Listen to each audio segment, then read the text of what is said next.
Ce qui a motivé cette journée d'échange, c'est que nous sommes en train de mettre un projet en œuvre dans la région de Koulikoro, notamment dans les cercles de Banamba et de Kolokani.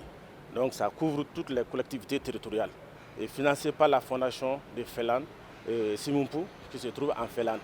Et le projet, c'est pour que les femmes, les organisations, les exploitants agro-silvo-pastoraux puissent accéder aux énergies renouvelables, notamment l'énergie solaire.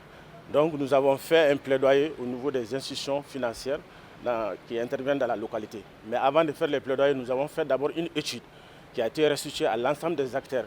Cela a permis aux collectivités, d'abord il y avait des études, aux collectivités d'intégrer les énergies, la dimension énergie renouvelable, notamment l'énergie solaire dans les plans de développement économique, social et culturel. Et le deuxième temps a consisté à faire l'étude auprès des institutions financières pour déterminer d'abord le contenu de la portefeuille de crédit. Et là, nous avons constaté qu'il n'y a pas de crédit spécifique en lien avec les énergies renouvelables. Donc, nous avons commencé les négociations avec ces institutions pour qu'elles puissent adopter des produits financiers adaptés afin que la clientèle puisse accéder. Et notre rôle, c'était de faire la sensibilisation pour une bancarisation des populations bénéficiaires. Donc, et ce que nous attendons des institutions financières, c'était de prendre des décisions.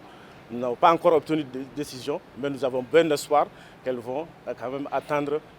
Il y aura une oreille attentive pour la cause des groupes vulnérables. Les attentes à l'issue de cette journée, ça serait à deux niveaux. L'ensemble des collectifs d'ONG qui sont là, les REFED, les RCD Mali, la CAFO, les SECO ONG, la CR ONG Koulikoro, qu'on se donne la main pour prendre à bras de corps les recommandations qui vont sortir.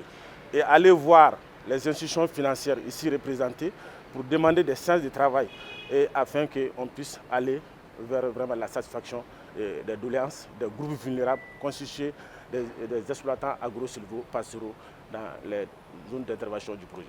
Et le processus a commencé depuis janvier 2023, parce que c'est un projet qui a commencé en janvier 2023, qui termine ce mois selon les contrats qui nous lient aux partenaires. Mais nous sommes des ONG, nous intervenons auprès de ces communautés. Même si le financement prend fin, nous allons continuer avec la sensibilisation, avec les contacts. Donc nous avons fait beaucoup de séances de sensibilisation pour les institutions financières, pour qu'ils puissent voir les bien fondés de ce que nous sommes en train de faire. Auprès des maires, des collectivités, pour qu'elles puissent comprendre les bien fondés du projet. Et nous avons sensibilisé les femmes, les jeunes, pour qu'elles aillent vers les institutions financières de leur choix, ouvrir des comptes bancaires. Et lorsque les banques auront accepté d'adopter des produits financiers, ils pourront demander pour faire les activités. C'est la transformation, c'est la soudure, c'est le maraîchage et bien d'autres. De façon résumée, nous avons rencontré à peu près deux difficultés et un défi que nous voulons vraiment relever à travers la journée d'aujourd'hui. La première difficulté ou contrainte, c'était lié au problème sécuritaire, surtout dans la zone de Banamba, qui fait 9 communes. On a 5 communes où on ne pouvait pas accéder pour aller faire les séances de sensibilisation. Donc souvent, on invitait la population à aller vers les chefs-lieux de cercle pour donner les sensibilisations et on faisait beaucoup d'échanges sur les téléphones. Et là, on a mis les radios de proximité à profit pour la diffusion des spots d'information et de sensibilisation. Donc l'autre difficulté, c'était lié au problème administratif. Ça, c'est lié, on ne peut rien contre la loi. Quand le projet a commencé, il y a eu une loi sur la réorganisation territoriale et administrative. Donc, qui a supprimé les conseils de cercle. Or que dans notre planification, les conseils de cercle étaient prévus dans les dispositifs. Donc, on était obligé de faire un réajustement du budget et du plan de travail pour se consacrer uniquement aux collectivités communes. Donc, le grand défi, c'est qu'on a beaucoup travaillé. On a été reçu par toutes les directions générales des banques et des caisses concernées qui ont bien apprécié la pertinence. Mais le problème qui se pose, c'est le problème des fonds de garantie.